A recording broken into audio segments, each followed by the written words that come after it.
Major Hassan, I'm in serious doubt in such a way that he first joined the army and later on he came under the influence of the Iranians and the Yemenis.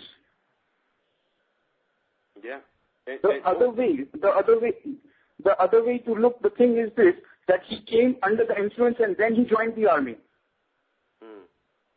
Right. Well, yeah, and his relatives said that he always was a Muslim. And, but not only that, what's interesting, the U.S. government, several days after the Fort Hood attacks, confiscated 4 mosques in the United States because of their links to Iran.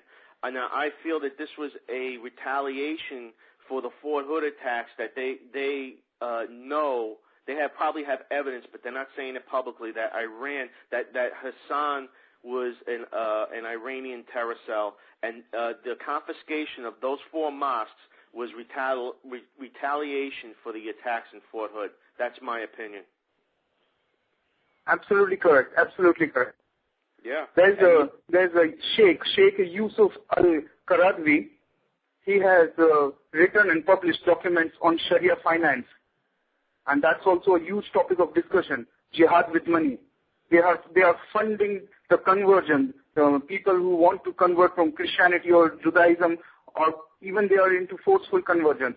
As we can take the example of Michael Jackson. He became a Muslim. Nobody discussed the subject. It's a huge subject, but nobody wants to discuss it. Islam is running like a multinational company. It's a highly organized, highly motivated.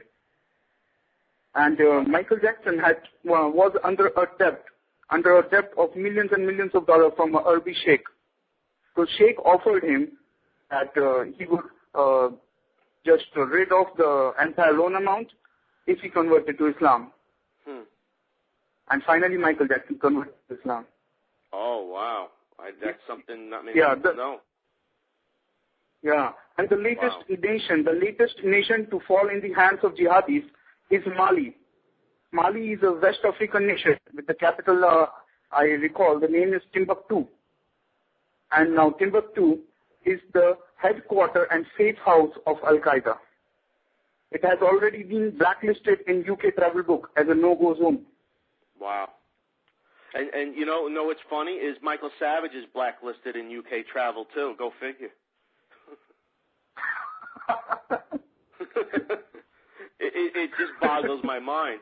Now, I just don't get it. But now, I was reading your website, and I mean, you are really dislike the Pakistan and what they're doing, that they're undermining your country. Now, do you feel that, again, I think that the network of Iran and their terrorist network is also influencing the terrorism in Pakistan to destabilize India. And Russia and China are also in on this, I believe, because China sees India as a threat in the region as far as economic threat and a military threat. Do you feel that Russia, China, and Iran are destabilizing? Indeed they are. Indeed they are. If you look at the census of the population of Russia, Russia has minus growth in population. So Russia is planning to take on rent Chinese soldiers for fighting their war. Right. And China wants to become a global power.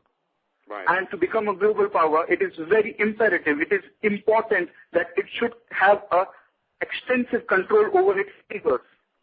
The only threat, the biggest threat to China is India. So it is shaking hands with Pakistan and the jihadis. Right. Yes. Boy, we're on the same page. We see it the same way.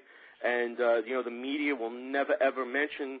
The media will never mention Russia, China, or Iran in the same sentence with terrorism or the Pakistani terrorist network.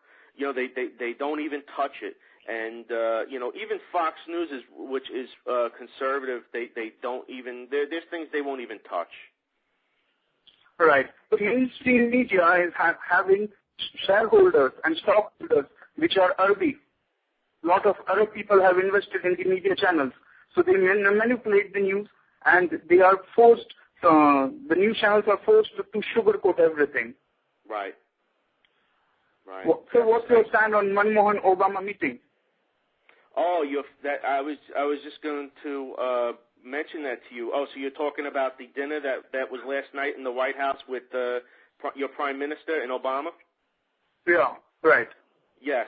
Well, I mean, it's important, of course. United States and India.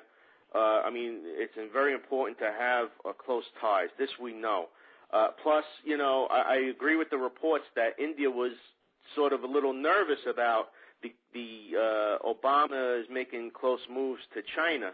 So, it's really a little tug of war in the region there. But as far as, Obama, I trust nothing this guy does. He is a communist. You know what I'm saying? That's the thing. Firstly, we need to understand this, that the Indian Prime Minister is not an elected leader of India. No, Indian Prime Minister is an imposed leader on Indians by the Congress Party. A Congress party who firmly believes that Muslim appeasement is secularism.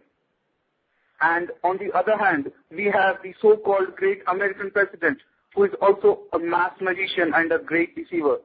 Right. Who is still not able to prove his birth certificate to be authentic. Oh, and you know what? There you are. You're in India and you know about it, and the average American walking down the street does not know about the Obama eligibility issue because the media has put a blackout on it because they don't want people to know that this guy is basically a foreign, possibly a foreign agent that we have in this country. Who God knows who is he working for? And, he's got ties to radical communists, and it's just nonstop. What the people just put this guy into office. But, so go ahead. Yeah, Mr. Steve, I'm feeling so much pleasure and I'm so much delighted in talking to you that I cannot mention it in words.